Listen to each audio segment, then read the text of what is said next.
Hello everyone, and this is my review for Monday Night Raw on June the 15th, 2015. And of course, this was the first show right after the Money in the Bank pay-per-view. And, you know, outside of a few segments in here, in any way, you really got nothing out of this show. You just kind of got a segment, a match. Nothing overly special outside of a couple segments in there, and I'll go through some of them. I mean, like the whole I got the backstage segment with how they were trying to do everything with Paige and everything, where she was trying to gather the Divas to go up against the Bellas, and then they all kind of walked away, and that was an okay segment. And then they had the handicap match.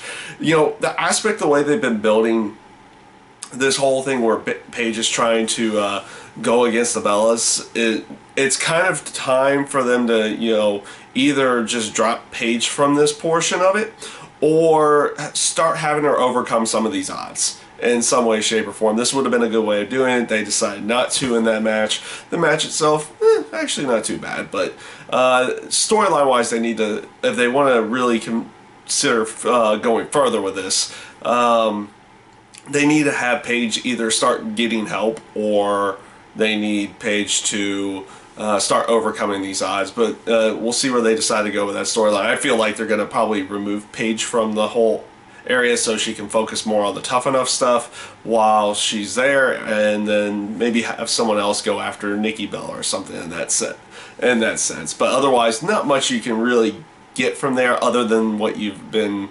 seeing, or you know, what you've already seen in the past here. You also have the lookings of a full-on Sheamus and Randy Orton feud. Again. Dang it.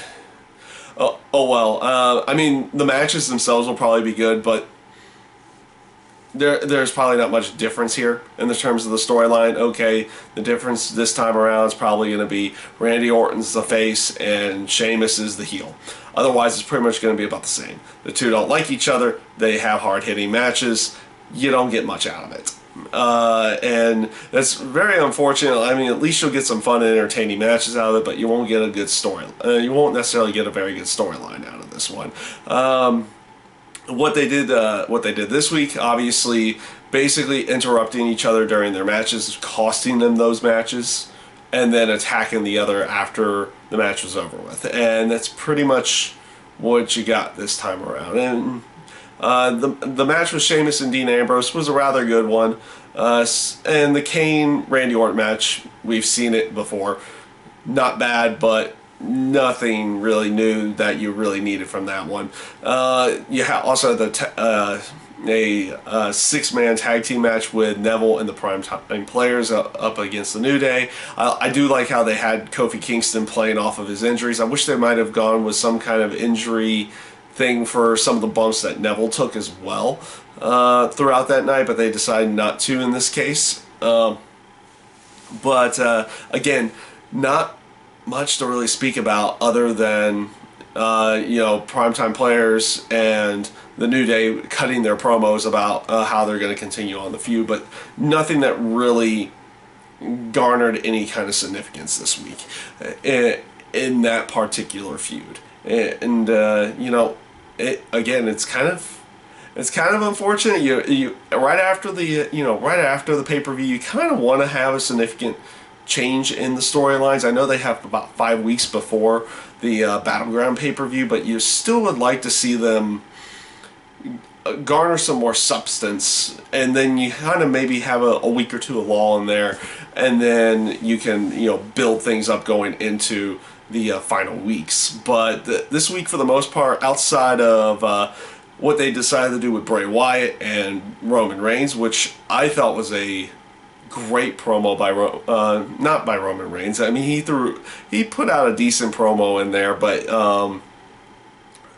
Bray Wyatt's promo came off really good, very eerie, kind of like where he's always been. They added emphasis of that picture with Roman Reigns and his daughter, and him singing the "I'm a Little Teapot" song in there was a nice touch to it.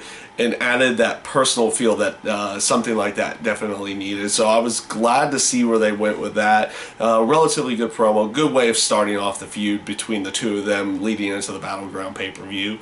The Cena-Owens feud, obviously they were playing up the injury to the powerbomb to the apron, and Cena wasn't there. So I liked what they did with Kevin Owens in this case. Him going up against Dolph Ziggler in an open challenge. I liked how he threw the aspect out there, making people believe that was an NXT title open challenge, and then says at the last thing is like, he never said the title's not on the line. I just like the way they've been portraying him, completely like coming off like an arrogant jerk at any given time. And I just like where they go with the Kevin Owens character at this point, and then how he plays off of it, and how he's playing off of everything. And then the aspect afterwards, like I said, nothing really would have been new or added any kind of personal feel to the Cena Owens feud until they did the bit with Machine Gun Kelly, because they in the past they've actually had Machine Gun Kelly like sing, basically do the intro before WrestleMania 28 for John Cena. So you had that connection there, and they could play off of that a little bit. So that was I thought that was a nice little touch, and it actually made that segment where they had Machine Gun Kelly out there performing a song not seem potentially worthless. It's not saying he didn't have a good performance out there on this on what he's saying. It's just to the fans who would typically watch, they would consider that kind of a segment worthless because it was basically just there for some kind of filler, and then they throw that added touch in there about with Kevin Owens and attacking Machine Gun Kelly and powerbombing him off the stage. I liked what they did with that. They made a segment that a lot of people would consider worthless, and actually made it meaningful to the feud with Kevin Owens and John Cena. So this brings me to the final aspects of the night, which was figuring out who Seth Rollins' opponent was for Battleground and who's going to face next for the WWE World Heavyweight title. I liked the opening segment with Dean Ambrose cutting his promo, trying to make his case, and then the brawl between the two of them, and the sit-in from Dean Ambrose, the promos backstage with Triple H, Seth Rollins, Stephanie McMahon came off really good. I also liked the bits that they did with J&J Security and Kane itself, basically talking up as like, oh, who should be his next opponent, or Seth Rollins trying to garner a little bit of information from those guys, seeing who his next opponent was going to be. And then, of course, the final promo of the night with Triple H out there in the ring. Of course, they would have the aspect of Seth Rollins coming out, and I liked the promo that Triple H gave here. This was a really good one, and literally kind of just without saying his name led you to know exactly who was about to come out, and that was a good way to do it. And then of course when Brock Lesnar's music hit, the place popped. But the promo, how Triple H and Stephanie were talking about their investment in Seth Rollins and in the future, seeing if that's actually worth something or if it's going to be some kind of bad cost. I liked where they went with this type of promo. It led it to completely believe that, it led the storyline to believe is like they're putting more and more pressure on Seth Rollins to be the exact future that they want him to be, and everything in that aspect. And the promo just came off so well. And then of course the aspect of Brock Lesnar coming out there, obviously they're playing on the areas of Seth Rollins being completely scared of him, backing away and kind of walking away from him at this point. And they've got about 5 weeks to build this up, so it's not It was not overly it was not overly bad. You didn't really need words in this case. You didn't even need Paul Heyman to speak. You just kind of needed Brock Lesnar, Paul Heyman to be there to kind of garner that emphasis that they're going to have this match, and they're going to have it at the Battleground pay-per-view. So that's what they just really needed to do there, and it came off very effectively in that case.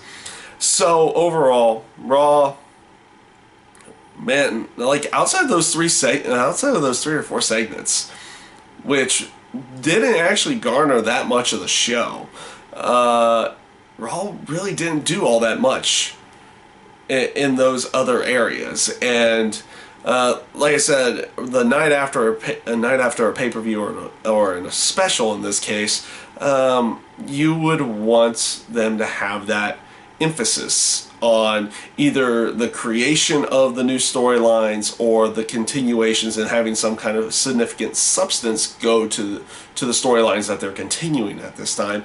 And for the most part, they didn't do that outside of those three areas there, which in some cases is not is maybe a little bit more than what you would get in a Raw, but those portions of Raw didn't actually take up that much of the show. It really felt like there was a lot of dead space in Raw this week, and they didn't really give it that much substance in the end.